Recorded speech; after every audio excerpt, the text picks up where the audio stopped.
Beleza, gente, boa noite. Vamos aí estudar mais um pouquinho nessa véspera de feriado. Eu vou aqui colocar minha tela. Atenção. Lá vamos nós. Vocês estão vendo aí? O que eu vou fazer hoje é resolver algumas questões, sempre do meu tema, que é funções e análise gráfica. Agora eu peguei a prova de 2018, também a prova regular, né? É a prova regular e a prova de reaplicação. Nesta aula de hoje a gente vai resolver questões da prova regular. Vocês estão vendo aí, gente? Tá tudo certinho aí? Acho que sim, né? Bom, eu queria avisar para vocês que eu não estou olhando o chat, porque eu estou aqui com a tela inteira. O slide está em tela inteira. Então eu não estou olhando o chat. Mas se alguém quiser fazer alguma pergunta, pode interromper a qualquer instante, sem problema nenhum. Ou então deixar no chat aí que depois eu volto para olhar. Mas o ideal mesmo para mim seria você perguntar falando. O Então Lucas já vamos está lá. dizendo, caso, Vilma, tenha alguma pergunta no chat, ele já te avisa, o Lucas. Muito obrigado, Lucas. Então, beleza. Então vamos começar. Nossa primeira questão tem muito a ver aí com as coisas que o professor Daniel Palheta fala, ensina e gosta. Ok, vamos lá. Então, questão número 1, como eu disse, tem tudo a ver com o que o professor Daniel gosta de estudar. De acordo com a lei universal de gravitação proposta por Isaac Newton, a intensidade da força gravitacional F que a Terra exerce sobre um satélite em órbita circular, é proporcional à massa m do satélite e inversamente proporcional ao quadrado do raio r da órbita. Ou seja, F é igual a K vezes m dividido por m ao quadrado. Esse K é a constante de proporcionalidade. No plano cartesiano, 3 satélites A, B e C estão representados, cada um por um ponto MR, cujas coordenadas são, respectivamente, a massa do satélite e o raio da sua órbita em torno da Terra. Com base nas posições relativas dos pontos do gráfico, deseja-se comparar as intensidades FA, FB, FC da força gravitacional que a Terra exerce sobre os satélites A, B e C, respectivamente. As intensidades FA, FB e FC expressas no gráfico satisfazem a relação. Aqui está o gráfico para você e nós temos aqui as alternativas que nós vamos analisar. Bom, inicialmente observe que o ponto A está, digamos aqui, à esquerda e abaixo do ponto B e ao mesmo tempo o ponto A está à esquerda do ponto B e ao mesmo tempo está abaixo do ponto C. Tá? E não esquece que as coordenadas são M de abscissa e R de ordenada. Então, vamos comparar as abscissas inicialmente de cada um desses satélites. Pelo que está escrito aqui, olha, a massa do ponto A é igual à massa do ponto C, porque está na mesma vertical, então tem a mesma abscissa. E essas duas massas são menores que a massa do ponto B, porque o ponto B está à direita. Então, no eixo horizontal, quem está mais à direita é maior. E aí eu coloquei aqui na ordem massa de A igual a massa de B, massa de A igual a massa de C menor que a massa de B. Tá? E agora nós vamos comparar os raios. Os raios estão aqui no eixo das ordenadas. Então, em relação aos eixo das ordenadas, quem está mais acima tem a maior ordenada. Por isso, eu posso afirmar que o raio de A, do satélite A, é igual ao raio do satélite B e que ambos são menores que o raio do satélite C. Porque o satélite A e o satélite B estão aqui no mesmo nível. Então, o raio deles é esse número que está aqui, que eu não sei quanto é.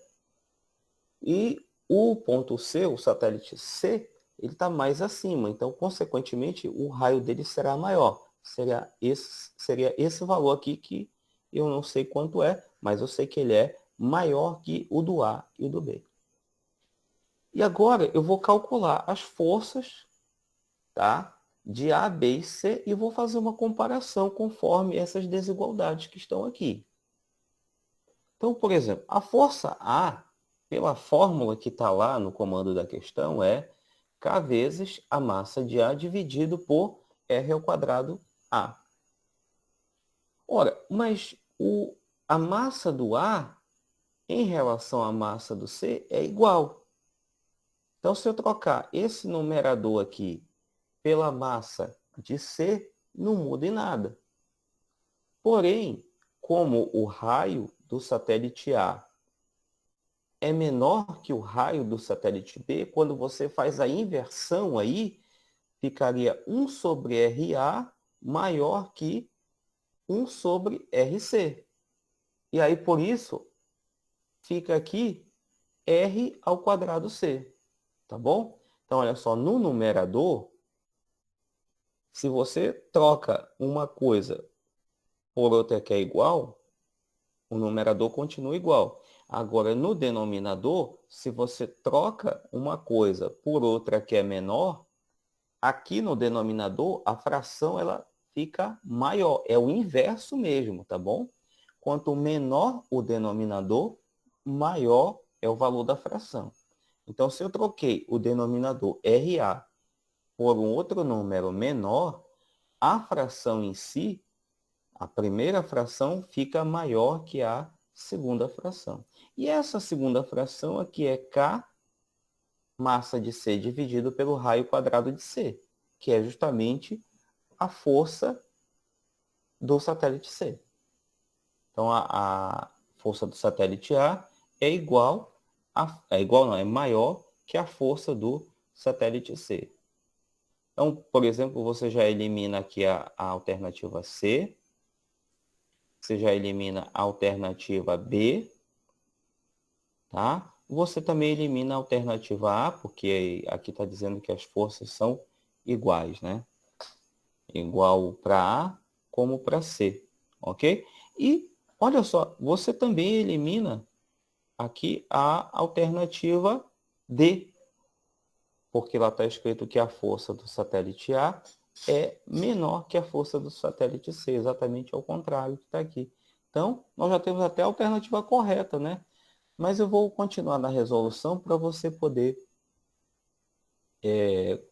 concluir comigo que a força de A é menor que a força em B. A força em A está aqui, eu esqueci apenas de colocar o índice A, mas esse aqui é o F relativo ao satélite A. KMA dividido por R ao quadrado A. E aí eu vou comparar com o satélite B. A massa no satélite A é menor que a massa no satélite B. Então, eu tenho aqui KMB, mantendo o sinal da desigualdade, e o raio do satélite A é igual ao raio do satélite B. Então, quando eu troco esse RA pelo RB que está aqui, não muda em nada, porque é o mesmo valor, tá certo? Então, aqui só houve a mudança mesmo em relação à massa. Massa de A é menor que a massa de B. Como eu estou trocando no numerador, eu mantenho o sentido da desigualdade. Então, KMB dividido por RB quadrado, que é a força no satélite B. Então, a força no satélite A é menor que a força no satélite B. Ok? E, perdão, a nossa alternativa correta é a alternativa E. Ok? E Essa aqui... Marcos, Oi? é como nós temos aí, nós devemos ter alunos aí, né? São alunos que já vêm estudando e tudo mais. Ele vai dizer assim, mas professor, não foi essa lei da gravitação lá do Newton. Gente, preste bem atenção. Esses satélites estão girando em torno, né, do mesmo corpo. Então, a massa, digamos, se esses satélites, acredito que é assim, né Marcos? eles giram em torno da Terra, certo? Então, a massa da Terra é a mesma para eles. Então, não vai ter... Está lá dentro daquela constante K. É isso que eu queria dizer. Porque a lei da gravitação universal diz que a intensidade da força gravitacional é diretamente proporcional ao produto das massas e inversamente proporcional ao quadrado da distância. Mas o aluno ele vai ficar pensando, mas cadê a outra massa que eu aprendi assim, né? É porque, como eles estão girando em torno do mesmo corpo, no caso a Terra, a massa da Terra está dentro daquela constante K. Era só um esclarecimento para aquele aluno que eu sei que está estudando aí, valendo, tá bom, Marco? Beleza, tá certo então. Essa eu até aprendi também, olha, tinha passado despercebido por mim desse detalhe. Eu tirei essa questão tal e qual caiu na prova do Enem, eu não tinha me atentado para esse detalhe. Então, muito obrigado pela observação. Então, vamos lá para a nossa segunda questão. Para criar um logotipo, um profissional da área de design gráfico deseja construí-lo utilizando o conjunto de pontos do plano na forma de um triângulo, exatamente como mostra a imagem. Para construir tal imagem, utilizando uma ferramenta gráfica, será necessário escrever algebricamente o conjunto que representa os pontos deste gráfico. Esse conjunto é dado pelos pares ordenados, olha aí, x e y pertencentes a n cartesiano n, tais que, aí vem as alternativas. Esse n cartesiano n significa que o primeiro n refere-se a componente x, então quer dizer que esse x tem que ser um número natural, e o segundo n que está aqui refere-se ao y. Então, a componente y, a coordenada y, também tem que ser um número natural. Tá? E aqui nós temos o gráfico que é formado, que é para formar esse logotipo aí. Tá? Observa o seguinte aqui. Nós temos aqui a base do triângulo, que vai de 0 até 10, e aqui estão os valores do x. Então, x varia de 0 até 10. Nós temos aqui a altura do triângulo. Essa altura do triângulo aqui, você vai tirar os valores de y, que vai também de 0 até 10. E você tem essa diagonal do triângulo, que na verdade é a hipotenusa do triângulo. Como eu tenho aqui, ó, 0 e 0, 5 e 5, 10 e 10, esse lado do triângulo, essa hipotenusa, está apoiado sobre a reta y igual a x. Tá? Vamos lá para a solução. Então, o que eu te falei agora há pouco, né? A abscissa x, os valores de x, eles estão compreendidos entre 0 e 10. Depois, esse lado do triângulo, que seria uma altura, em relação a y, eles estão compreendidos também entre 0 e 10.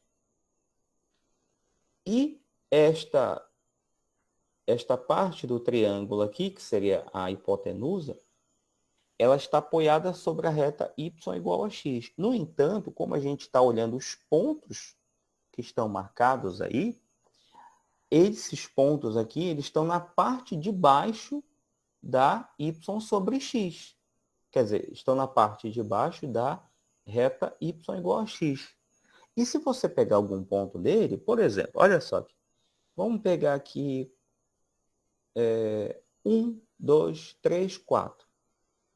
Esse ponto que eu estou marcando aqui, com a minha mãozinha, que está acima da minha mãozinha, ele é o ponto de abscissa 4 e ordenada 1. Tá? Então, a ordenada é menor do que a abscissa. A abscissa y é menor que x, mas pode ser igual também, que é o que acontece nesse outro ponto aqui que eu estou marcando com a minha mãozinha, que é onde eu tenho 5 de abscissa e 5 de ordenada, ou seja, y igual a x. Então, os pontos aqui dentro, eles têm a forma y menor do que ou igual a x, tá certo? E aí agora a gente vai escrever essas desigualdades de uma maneira só, numa linha só. Olha aí. Primeiro a gente sabe daqui, ó, da desigualdade 2 que o zero é menor do que ou igual a y.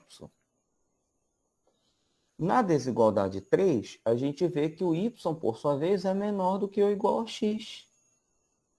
E a desigualdade 1 nos diz que o x é menor do que ou igual a 10. Portanto, nós temos aí 0 menor do que ou igual a y, menor do que ou igual a x, menor do que ou igual a 10. E isso faz com que a alternativa correta seja a letra B. Tá bom, gente? Olha aí o raciocínio dessa questão. Mais uma questão, né, na prova de 2018 que a gente precisou trabalhar com desigualdade. Aqui, de novo, de 0 a 10, do eixo das abscissas. Aí eu vou só estar olhando as bordas do triângulo, tá? De 0 a 10 para o x, de 0 a 10 para o y, e a diagonal aqui, a hipotenusa, é y igual a x.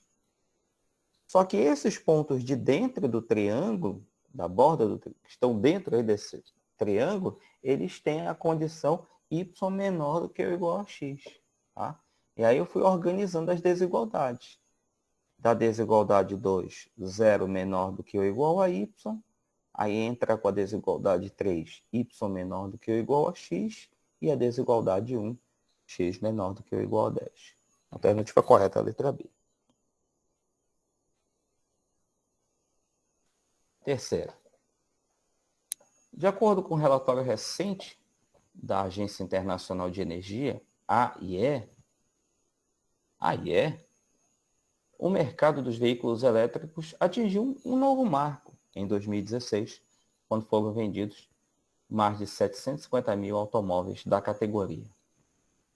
Com isso, o total de carros elétricos vendidos no mundo alcançou a marca de 2 milhões de unidades, desde que os primeiros modelos começaram a ser comercializados em 2011. No Brasil, a expansão das vendas também se verifica.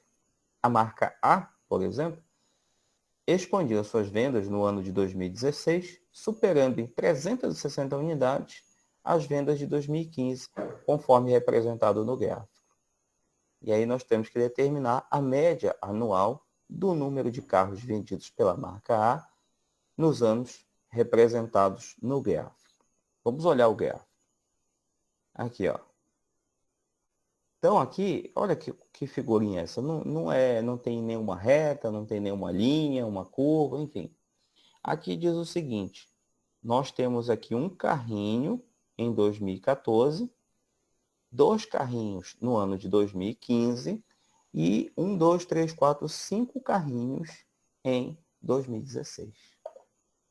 No comando da questão, está dizendo que a diferença entre 2016 e 2015, quando você olha aqui na figura, a diferença é 3, né? 5 carrinhos de 2016 menos 2 carrinhos em 2015. Então, olhando o gráfico, é uma diferença de 3 carrinhos. Só que lá no comando da questão, que eu vou voltar para ti,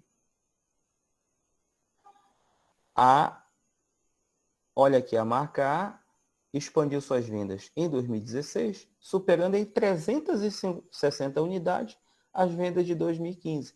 Então, voltando para a figura, esses 3 carrinhos aqui equivalem às 360 unidades a mais que foram vendidas em 2016 em relação ao ano anterior.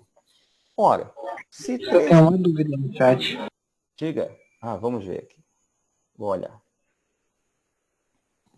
No caso, cada carro equivale a 120. Exatamente o que eu ia concluir na seguinte.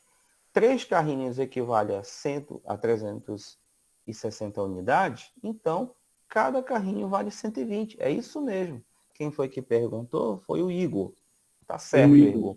Muito bem. Você poderia, inclusive, tirar isso por uma regra de 3 ou simplesmente dividindo 360 por 3, que é equivalente. Tá? Então, cada carrinho desse vale 120 unidades. Isso quer dizer que em 2014, que tinha um carrinho só, a empresa vendeu 120 unidades. Em 2015, onde tem 2 carrinhos, ela vendeu 120 vezes 2, ou seja, 240 unidades. E em 2016, que tinha 5 carrinhos, multiplica por 120, dá 600 unidades. Tá? Então, nós já descobrimos quantas unidades a marca vendeu em cada ano de 2014 a 2016. Aí é só fazer a média aritmética. Soma essa turma toda e divide por 3. 120 mais 240 mais 600. Dividido por 3 dá 960, que por 3 dá 320. E aí a alternativa que nós vamos marcar é a letra D. Tudo bem aí, gente? Dê uma olhada com carinho aí. Para a gente poder passar para a nossa próxima.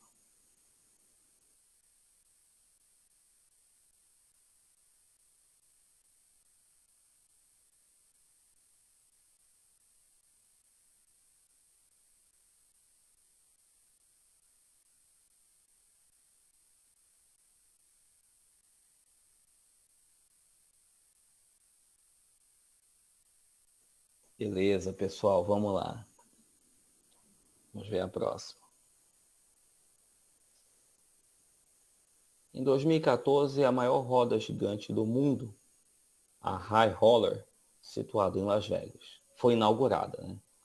A figura representa um esboço dessa roda gigante, no qual o ponto A representa uma de suas cadeiras. Olha aí. Então está aqui, o cidadão fica sentado aqui, e aí a roda gigante está girando aqui no sentido anti-horário. Observe que existe uma distância entre o ponto mais inferior da roda até o solo. Lógico, né? Se não, ia quebrar tudo. A partir da posição indicada em que o segmento OA se encontra paralelo ao plano do solo, rotaciona-se a high roller no sentido anti-horário em torno do ponto O. Sejam T, o ângulo determinado pelo segmento OA, em relação à sua posição inicial, e F a função que descreve a altura do ponto A em relação ao solo em função do ponto T. Após 2 voltas completas, F tem o seguinte gráfico. Aí está aqui a figura. E nós devemos determinar qual é a função que está representada por esta curva. Observe aqui, olha, que quando começa, aqui o tempo está sendo marcado em radiano, né? Então, no instante inicial, o ponto A está a 88 metros do solo. E aí, à medida que a roda vai girando, começa a aumentar a distância até o solo, depois vai diminuindo, chega no ponto mais baixo, torna a subir o ponto A e assim por diante, até encerrar a brincadeira na roda gigante, né? Como que a gente vai determinar qual dessas aí é o gráfico da função? Vamos ver. Então eu peguei aqui o gráfico no outro slide e vamos perceber uma coisa.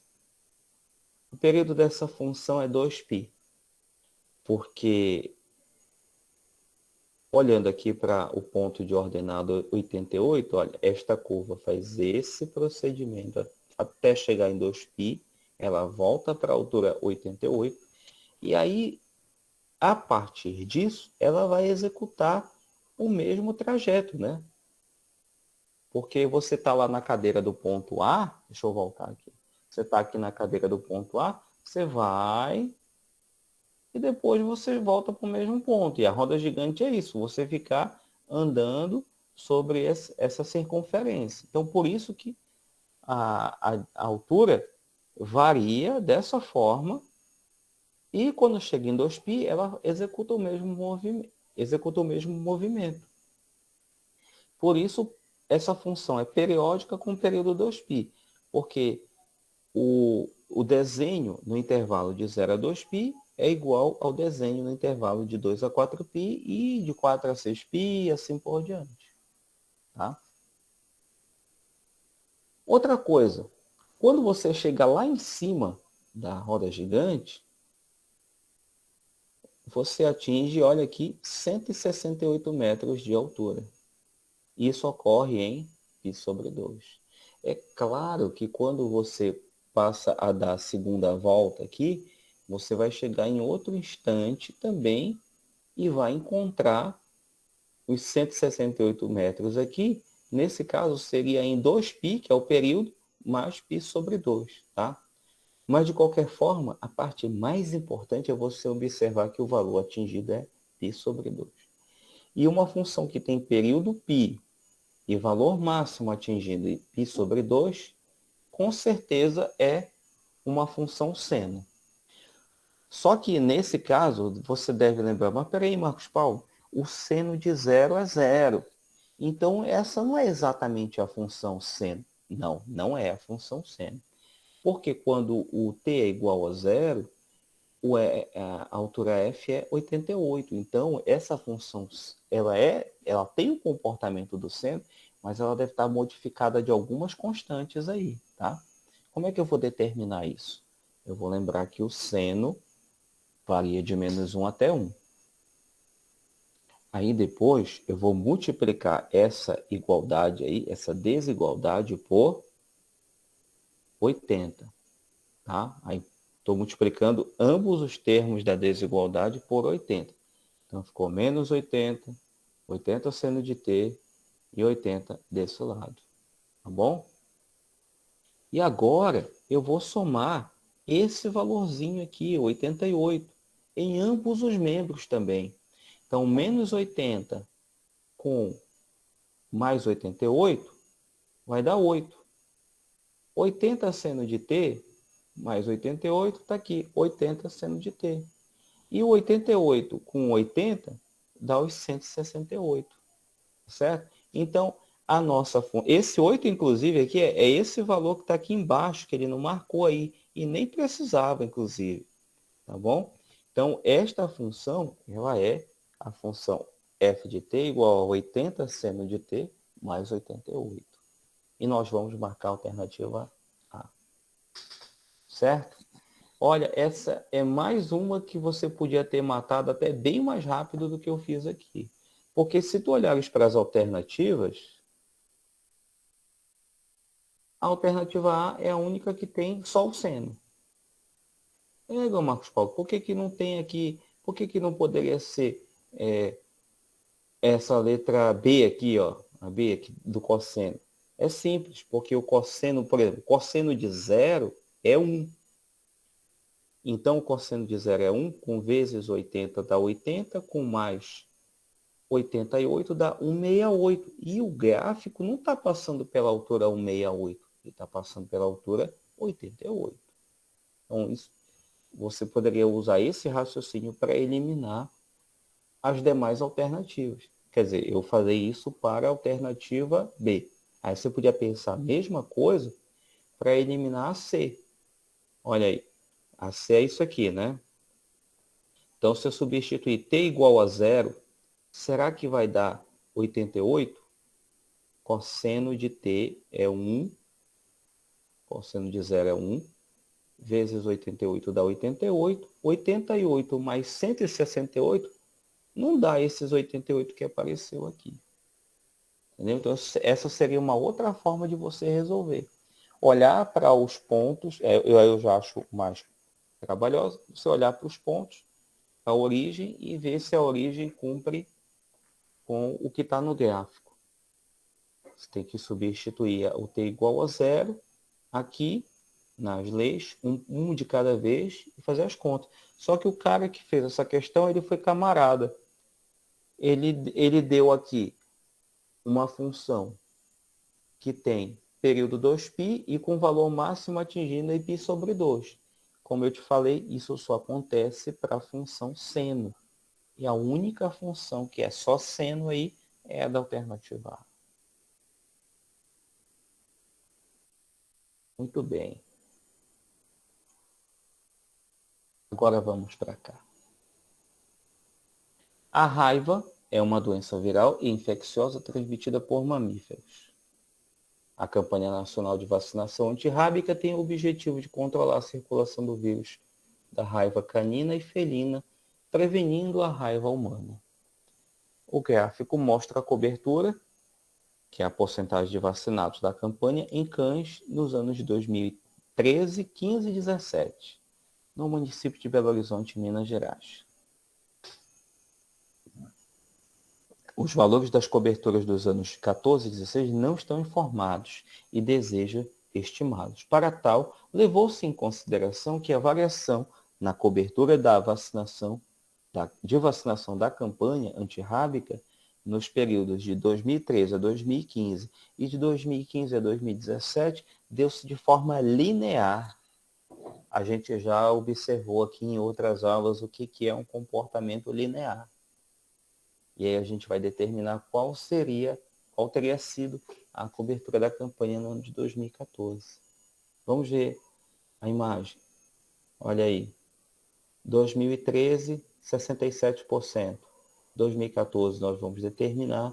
2015 foi 59%. Tá? Aqui houve um decrescimento linear, conforme um segmento de reta. 2016 é desconhecido e em 2017 é 61%. Aqui houve um crescimento linear por causa desse segmento de reta.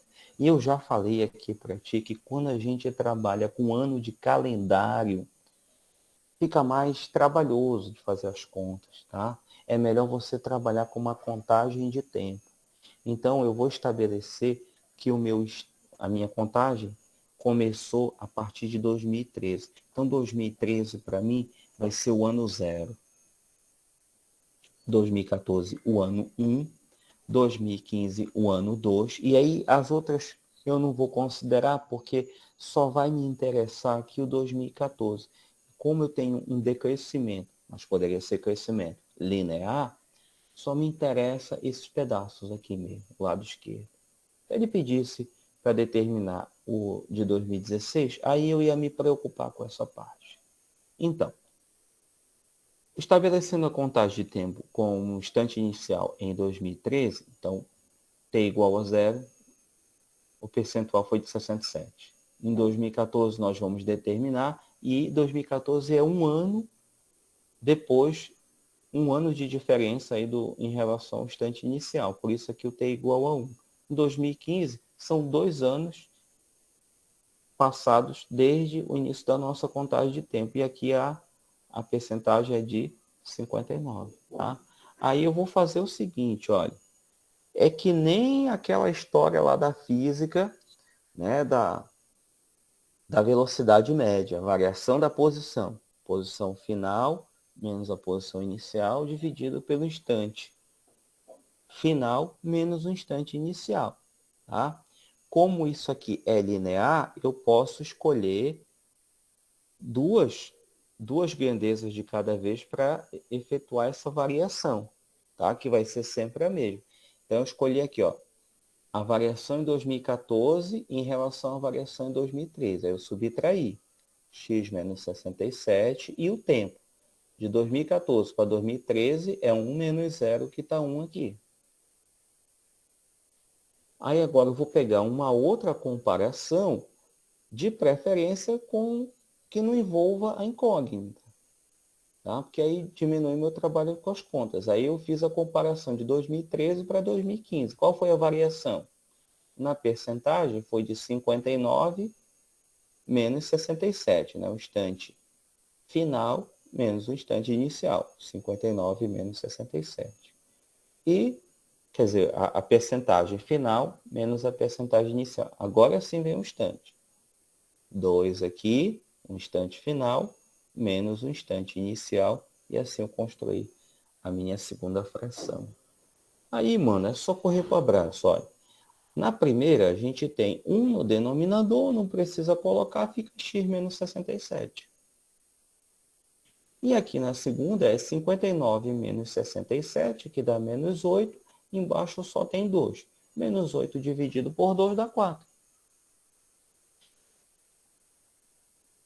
Qual é o número que tu desconta 67 e o resultado dá menos 4? É o 63. E a alternativa correta é a letra B. Tá? Então, de novo, gente, todas as aulas aqui praticamente eu já fiz essa observação né? A gente está na nossa quarta aula aqui, nosso quarto episódio desta série. Eu falo para vocês, contagem de ano de calendário estabelece um instante inicial e vê quanto tempo vai passando aí ao longo do processo. T igual a 0 vai ser o ano de 2013, então T igual a 1 refere-se a 2014, T igual a 2 é o 2015.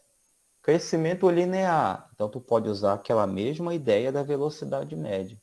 Instante, posição final menos posição inicial, dividido por instante final menos instante inicial. E aí, quando tu for fazer essa comparação, tu pega aqui uma comparação com a incógnita e um número. E um dado que tenha os dois números. Aí eu peguei o x menos 67, 1 menos 0. Aí, tu podes até, por exemplo, querer comparar o x e o 1 com 2 e o 59. Pode, não tem problema. Mas aí a conta vai ficar um pouco mais trabalhosa. Não vai ficar difícil, porque eu sei que tu está estudando pra caramba. Mas tu tem que ganhar tempo, porque tu tem muita questão para resolver e ainda tem a redação para tu se preocupar. Então aí é melhor tu pegar os dados que tem só números. Por isso eu coloquei aqui 59 menos 67 e 2 menos 0. E aí eu montei a comparação, tá? Cara, e olha, se tu parares para pensar também, essa ideia que eu tô usando aqui, tu pode até fechar aqui, por exemplo, um triângulo. Se tu fechasse aqui um triângulo e aqui outro triângulo, era a mesma ideia da semelhança de triângulos, teorema de Tales, tá? A base de um triângulo está para a sua altura, assim como a base do outro triângulo está para a sua altura. É a mesma coisa. Tudo por causa de crescimento linear. Se for crescimento exponencial, aí nada do que está sendo usado aqui vai valer. Vamos para a próxima. Com o avanço em ciência da computação, estamos próximos do momento em que o número de transistores no processador de um computador pessoal será da ordem de grandeza, da mesma ordem de grandeza, que o número de neurônios em um cérebro humano. Olha que coisa, hein? Que é da ordem de 100 bilhões. Uma das grandezas determinantes para o desempenho do processador é a densidade dos transistores, que é o número de transistores por centímetro quadrado. Em 1986, uma empresa fabricava um processador contendo 100 mil transistores distribuídos em 0,25 centímetros quadrados de área. Desde então, o número de transistores por centímetro quadrado que se pode colocar em um processador dobra a cada 2 anos. Isso é conhecido como Lei de Moore. Considere 0,3 como aproximação para log de 2. Em que ano a empresa atingiu ou atingirá a densidade de 100 bilhões de transistores? Vamos lá.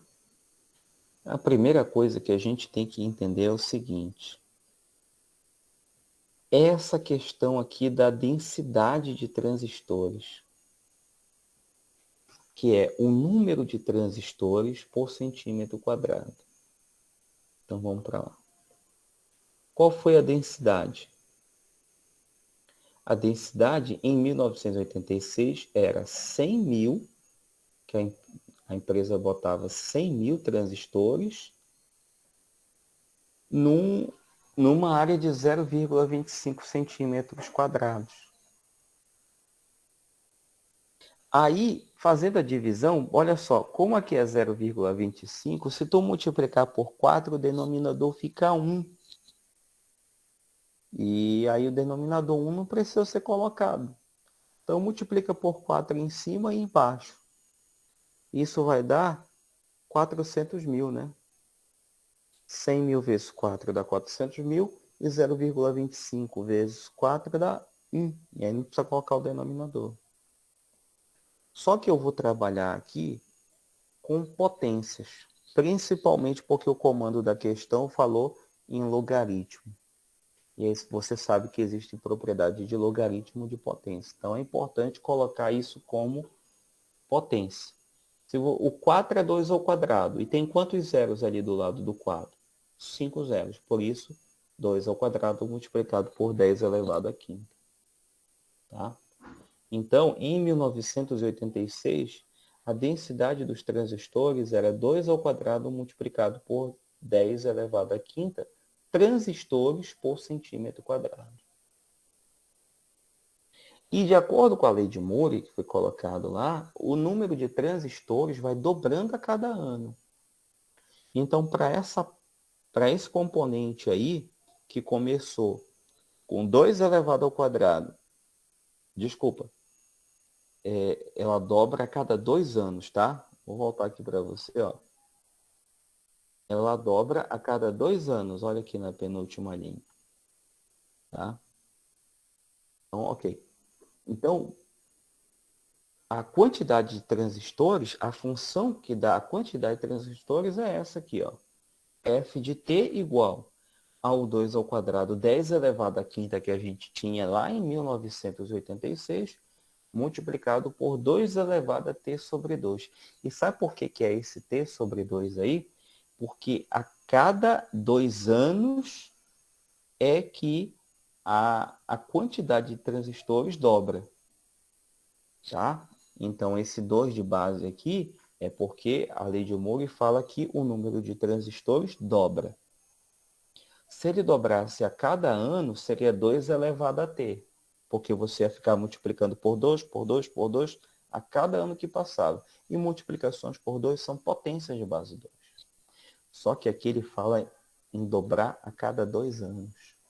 Então, como isso acontece a cada 2 anos, o expoente t tem que ser dividido por 2. Se ele dobrasse a cada 5 anos, era t dividido por 5. Se ele dobrasse a cada 28 anos, era t dividido por 8 no expoente e assim por diante. Tá? Tem um 2 que está aparecendo aqui, ó. Ele está de intruso, ok? Isso aqui foi um erro de digitação que só agora, passando os slides, eu percebi para vocês. Então, por favor, desconsidere esse 2. Mas o que vem aí é aquilo que eu te falei. O expoente t sobre 2 é porque a quantidade de transistores dobra a cada 2 anos. Tá? E o objetivo da questão é saber quando, a partir de que ano, o número de transistores vai ser igual ou maior que o número de neurônios no cérebro humano, que é da ordem de 100 bilhões. 100 bilhões, quando você coloca em potência de base 10, dá 10 elevado a 11. Ok? Então, nosso objetivo é determinar o valor de t, tal que f de t é maior do que ou igual a 10 elevado a 11. Bom, o f de t está escrito aí em cima, então nós vamos substituir por 2 ao quadrado vezes 10 elevado à quinta vezes 2 dividido 2 elevado a t sobre 2 maior que 10 elevado a 11. Maior do que ou igual, tá bom? A gente tem aqui, ó, duas potências de base 2. A gente pode conservar a base e somar os expoentes. E a gente pode pegar esse 10 elevado à quinta e jogar para o outro lado dividindo. E aí a gente vai ter divisão de potência de mesma base. Isso vai ficar com 2 elevado a 4 mais t dividido por 2, tá? 2 daqui mais o t sobre 2, vai ter que fazer o MMC. E aí fica 4 mais t sobre 2. E como eu te falei, esse 10 elevado a 11 dividido pelo 10 elevado à quinta, conserva a base e subtrai os expoentes 10 elevado a sexta. Essa equação aí a gente vai ter que resolver com logaritmos, porque não dá para colocar o 2 em potência de base 10 e nem o 10 em potência de base 2. Ah, Marcos Paulo, mas ali o 10 pode ser 2 vezes 5. Aí eu dou uma desmembrada. Errado não está, mas não vai adiantar. Porque equação exponencial, se você não conseguir colocar em potências de mesma base, você só vai resolver com logaritmo. E esse desmembramento que você pode propor aqui para mim, vai fazer aparecer uma potência de base 5, porque 10 é 2 vezes 5. Aí não adianta nada, mano. Não, não tem jeito. Passa o logaritmo decimal, tá? Eu estou passando o logaritmo decimal porque no comando da questão ele falou para ti, use 0,3 como aproximação para log decimal de 2, tá? Então tá aí, ó. Aí agora eu vou trabalhar nas propriedades do logaritmo. Aqui é o log da potência, então eu posso correr com esse expoente aqui para frente multiplicando. A mesma coisa com o 6 aqui. Eu posso jogar ele aqui na frente do log de 10. Ficou então 4 mais t dividido por 2 vezes log de 2, maior do que ou igual a 6 vezes o log de 10. Que como a base do logaritmo é 10, não está aparecendo aí, subentende que é 10, log de 10 na base 10, logaritmando e base iguais, sempre dá 1. Tá? Se fosse log de 8 na base 8, era a mesma coisa. E aqui o log de 2 eu vou substituir pelo que ele te falou no comando. 4 mais t sobre 2 multiplicado por 0,6 é maior do que ou igual a 6, tá? Aí eu vou pegar essa desigualdade, vou multiplicar por 2 e dividir por 0,3. Vai ficar 4 mais t maior do que ou igual a 6 vezes 2, dividido por 0,3, tá? Se você multiplicar, a gente vai fazer aquela mesma jogada lá que a gente usou no cálculo da densidade, tá? Da densidade dos transistores. Se você multiplicar aqui, por exemplo, por 10, né, você vai sumir com a vírgula daqui de baixo, mas tem que multiplicar aqui em cima também, tá? E aí essas contas dariam 4 mais t maior do que ou igual a 40. Né? Ou então, se você não lembrar disso, faz a divisão de fração mesmo. 6 vezes 2, 12. 12 dividido por 3 sobre 10. Aí repete a primeira e multiplica pelo inverso da segunda. Ora, subtraindo 4 em ambos os membros aqui, vai dar t maior do que ou igual a 36, né? Subtraindo 4, tira esse 4 daqui, e 40 menos 4 dá 36. Então, a empresa vai usar 100 bilhões de transistores 36 anos depois do ano de 1986. Ou seja, a partir do ano de 2022, do ano que vem já, olha aí. E a alternativa correta, então, é a letra C, tá? Sofisticada essa questão, né?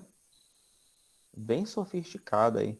Tivemos que calcular a densidade aqui, a densidade dos transistores, porque isso aqui era o valor inicial, e aí como a quantidade aumenta a cada 2 anos, eu multiplico por 2 elevado a t sobre 2.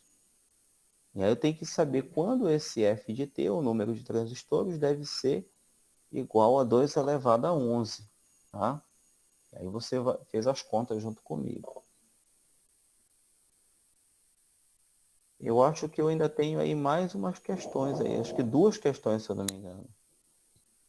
Vamos lá. Eu ainda tenho mais 5 minutos? Vamos lá.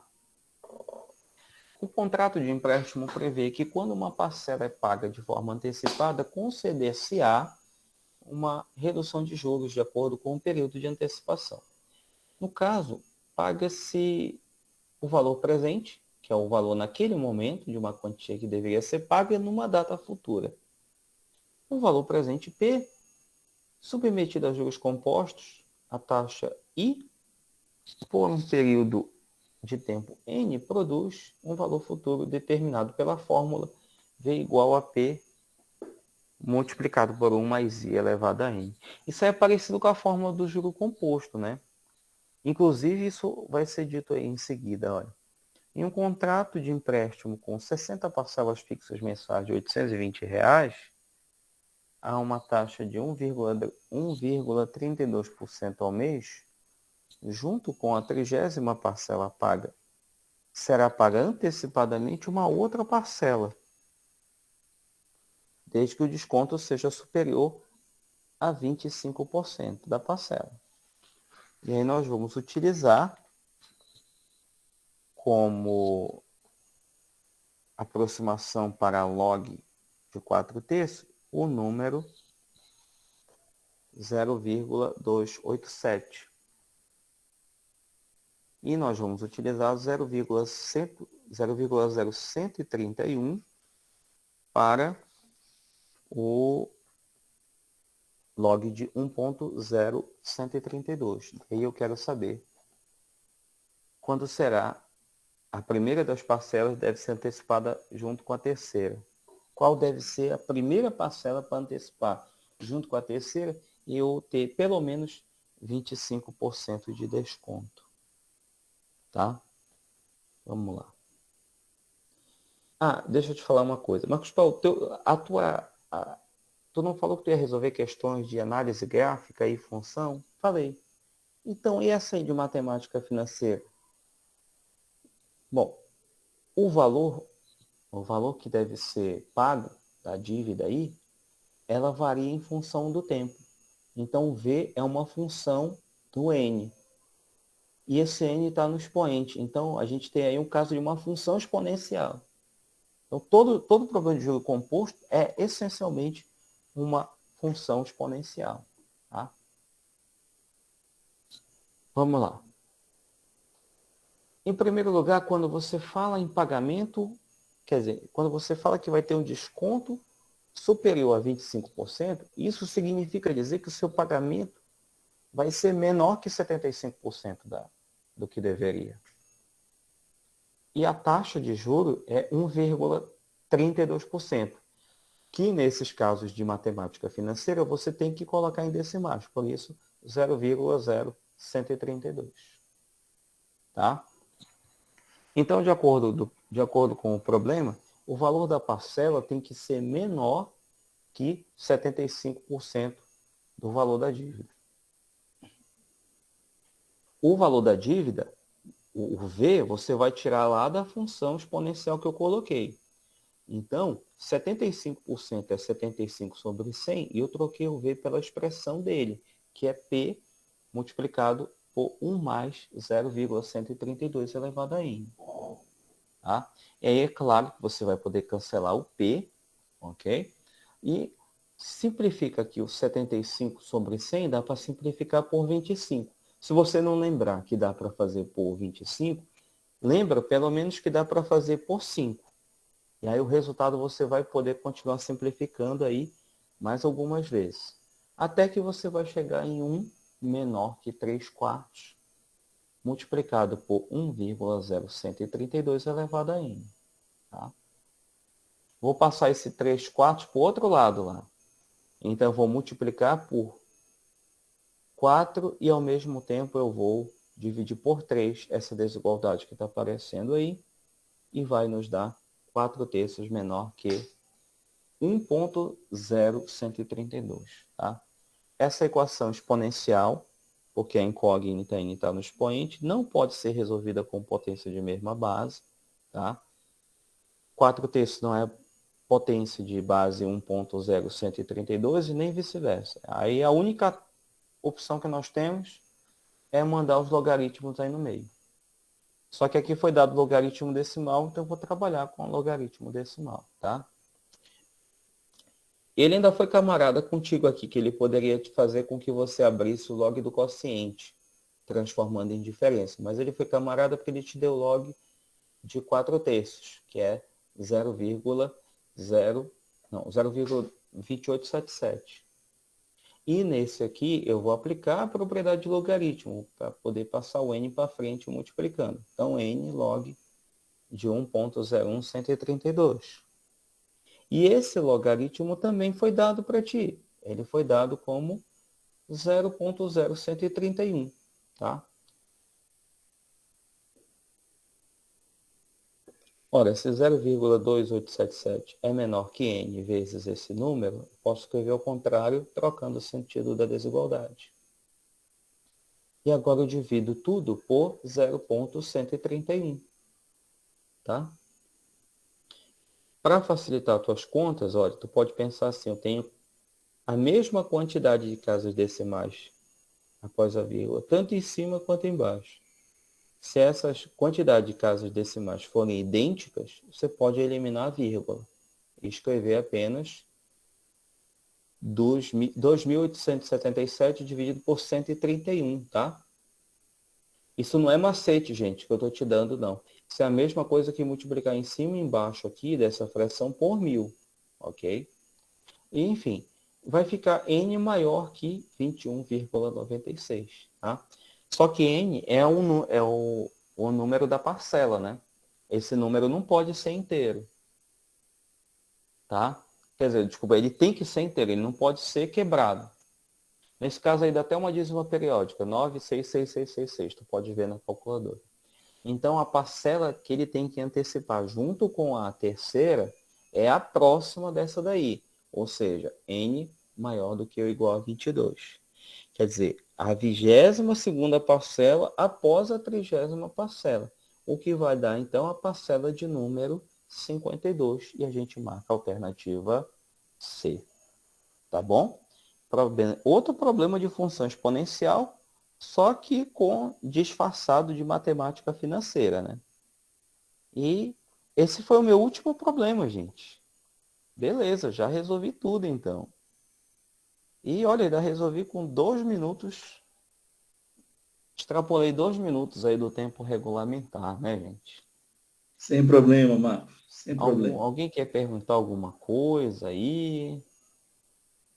Lembrando aí que essa aula vai ficar disponível depois, né? Eu vou até gravar essa aula, quer dizer, eu vou fazer a gravação desta aula aqui em casa outro dia e vou colocar no meu canal do YouTube também.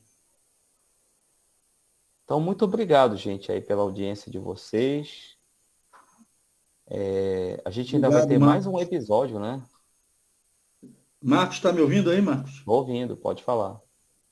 Obrigado aí, né, pela tua aula e tudo mais. Eu vou conversar com eles ainda a respeito do que é que vai ser, né, aí no decorrer da semana. E a gente vai já se programando, porque tá chegando a hora, né? Tá chegando a Tá chegando a hora hora, de correr para o abraço. Muito obrigado, exatamente. Sara Letícia, pelo seu comentário. Então eu vou me despedindo aqui, o outro colega já está na área, né? Já. Então tá bom, gente. Boa noite para vocês, bom feriado e bons estudos. Valeu, professor Daniel Palheta. Até a próxima.